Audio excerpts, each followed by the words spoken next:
The relationship between the Philippines and China is a complex and multifaceted tapestry, woven with threads of history, economics, and geopolitics.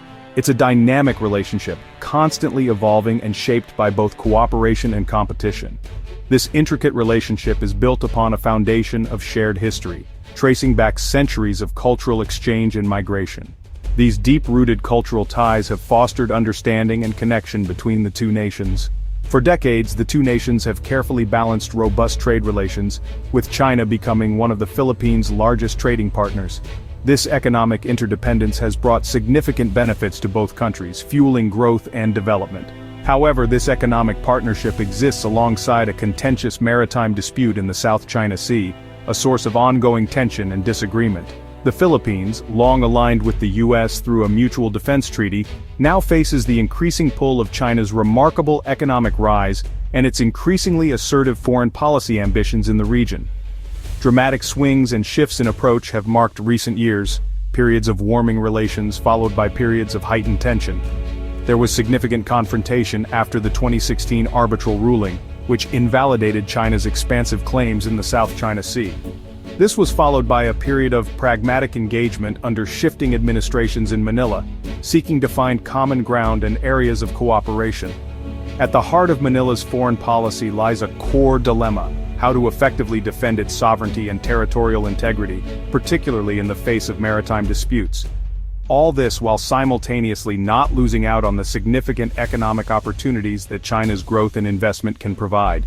This inherent tension has fueled a policy of strategic ambiguity, a delicate balancing act designed to navigate these competing interests. This ambiguity reflects the divided opinions within domestic politics, with some favoring closer ties with the West and others advocating for stronger relations with China. The 2025 acceptance of Beijing's comprehensive strategic offer represents a significant development and is the result of years of intense debate, careful consideration, and external pressures influencing the decision-making process. It's not a sudden or impulsive pivot, but rather a calculated move. It's a calculated gamble, a strategic decision made with careful consideration of potential risks and rewards. This decision prioritizes economic development and stability, aiming to improve the lives of Filipinos through increased trade and investment. This shift comes perhaps at the expense of weakening old alliances and traditional partnerships. It also reflects a growing sense of frustration with perceived limitations in the support and commitment from the U.S. The undeniable lure of Chinese capital and investment opportunities has also played a significant role in shaping this new direction. All these factors have converged to set the stage for this significant shift in Philippine foreign policy.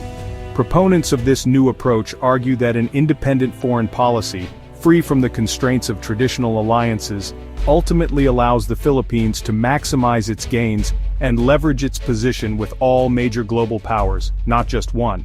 Therefore, the decision is framed not as a surrender of sovereignty, but as a pragmatic embrace of new opportunities and a recognition of the evolving dynamics of a multipolar world order. Beijing's offer was sweeping, a comprehensive proposition designed to reshape the Philippines' economic and strategic landscape. It wasn't just a simple agreement, it was a multifaceted approach, touching upon nearly every sector of the Philippine economy and its international relations. A multi-layered partnership targeting the Philippines' urgent needs, addressing critical infrastructure gaps, and offering pathways to accelerated economic growth. The proposal was presented as a win-win scenario, a chance for the Philippines to leapfrog into a new era of prosperity. At its core, a massive infrastructure fund, dwarfing previous commitments and designed to kickstart large-scale development projects across the archipelago. This fund was positioned as the engine for modernization, specifically for railways, modernizing the country's transportation network and connecting key economic hubs, airports, upgrading existing facilities and constructing new international gateways to boost tourism and trade, seaports, expanding capacity and improving efficiency to facilitate the smooth flow of goods and services, and a nationwide 5G rollout promising to bring cutting-edge connectivity to every corner of the Philippines, enabling new opportunities in technology and innovation. Trade incentives included a free trade deal, designed to eliminate tariffs and other barriers to commerce. For Philippine agricultural exports, opening up new markets and boosting the competitiveness of the country's agricultural sector. and promises to double Chinese tourism, injecting much-needed revenue into the Philippine economy and supporting local businesses. China pledged loans and grants, providing the financial resources necessary to fund these ambitious projects. For renewable energy, supporting the development of clean and sustainable power sources. Digital initiatives, fostering innovation and technological advancement across various sectors. And agricultural science, improving crop yields and enhancing food security. Diplomatically, the offer elevated ties to a strategic partnership, signaling a new era of cooperation and collaboration, with regular high-level dialogues, ensuring open communication and addressing any potential challenges. On the South China Sea, a particularly sensitive issue, it proposed joint oil and gas development, a collaborative approach to resource exploration. Shelving sovereignty disputes for mutual gain, prioritizing economic benefits over territorial claims. The government sold the deal as a landmark, a transformative agreement with the potential to reshape the nation. Promising jobs, higher incomes and modernized infrastructure, painting a picture of a brighter future for all Filipinos. The narrative: the Philippines is choosing partners, exercising its sovereign right to forge its own path. Based on national interest, not old loyalties, asserting its independence on the global stage. The projected economic impact of closer integration is, at first glance, overwhelmingly positive. Initial assessments suggest a significant boost to the Philippine economy. Chinese capital is poised to spark a substantial construction boom across the islands. This influx of investment will fuel numerous infrastructure projects. This boom will lead to the creation of numerous jobs in the construction sector and related industries, offering opportunities for many Filipinos. The increased economic activity is expected to strengthen the Philippine peso and provide a welcome boost to the stock market, attracting further investment.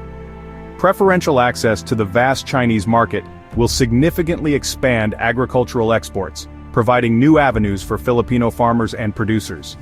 Furthermore, joint ventures with Chinese companies are anticipated to revive the fisheries sector, modernizing practices and increasing yields for Filipino fishermen. The tourism industry is predicted to surge, with a significant increase in Chinese visitors eager to explore the Philippines' natural beauty and cultural attractions.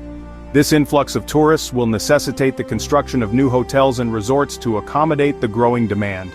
Improved transport links, including expanded airports and upgraded infrastructure, will be crucial to facilitate the movement of Chinese visitors and goods. However, this deeper integration is not without its potential pitfalls. It brings with it a number of risks that must be carefully considered and managed.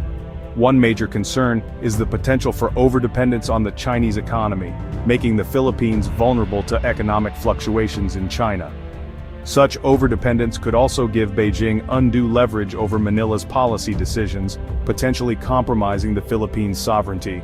The terms of Chinese loans may not always be transparent and could carry hidden costs or unfavorable conditions for the Philippines. This raises the specter of debt traps, where the Philippines becomes increasingly indebted to China and struggles to repay its loans. In extreme cases, failure to repay these debts could lead to the loss of strategic assets, such as ports or infrastructure, to Chinese control. The increasing presence of Chinese firms and workers in the Philippines also presents challenges. It could potentially limit job gains for local Filipino workers, as Chinese companies may prefer to hire their own nationals. This could in turn spark social friction and resentment between Filipino and Chinese communities. Furthermore, Filipino small businesses may find it difficult to compete with the scale and resources of Chinese enterprises.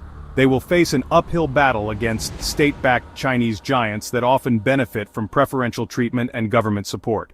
Therefore, carefully managing these economic and social tensions and mitigating the potential risks will be a critical challenge for the Philippine government in the years to come.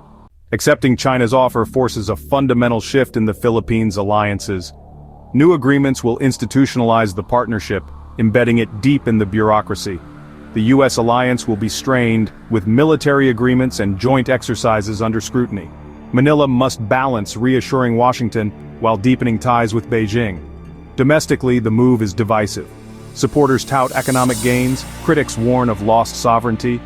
Joint development in the South China Sea is seen by some as legitimizing China's claims. Shelving disputes may weaken the Philippines' legal position and future options. The challenge?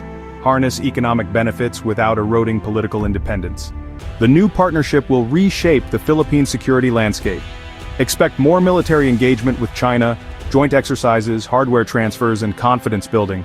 Yet, the South China Sea dispute remains unresolved. Filipino vessels still face a powerful Chinese presence. The US-Philippine alliance will be tested, with Beijing pressuring Manila to limit American military access. The defense establishment must adapt to conflicting signals and new cooperation with China. Strategic ambiguity creates a precarious environment. Balancing two great powers risks alienating both. If US-China tensions rise, the Philippines could be caught in the crossfire. Security will depend on diplomatic agility, not a single alliance. The ultimate test strengthens security without becoming a pawn in a larger game. For ordinary Filipinos, change will be visible and gradual. Urban centers will see new infrastructure, jobs, and improved public transport. Rural areas may benefit from higher farm incomes and better services, slowing migration. Renewable energy projects could bring reliable power to remote communities. But the influx of Chinese workers and businesses may spark social tensions and cultural friction. Filipinos will weigh the benefits of progress against concerns over sovereignty and debt. Daily life will reflect both the promise and unease of this new era. The Philippines' pivot will send shockwaves through the Indo-Pacific. For the US, it's a strategic setback, complicating military planning and alliances. Washington will try to salvage ties, offering incentives and voicing concerns over China's influence. US lawmakers may threaten aid cuts or sanctions if democratic standards slip. Within ASEAN, reactions will be mixed. Some see betrayal, others validation. South China Sea claimants fear weakened unity. Pro-China states welcome the shift. Indonesia and others worry about regional polarization and ASEAN's relevance. The Philippines' move deepens regional divides, challenging ASEAN's ability to speak with one voice.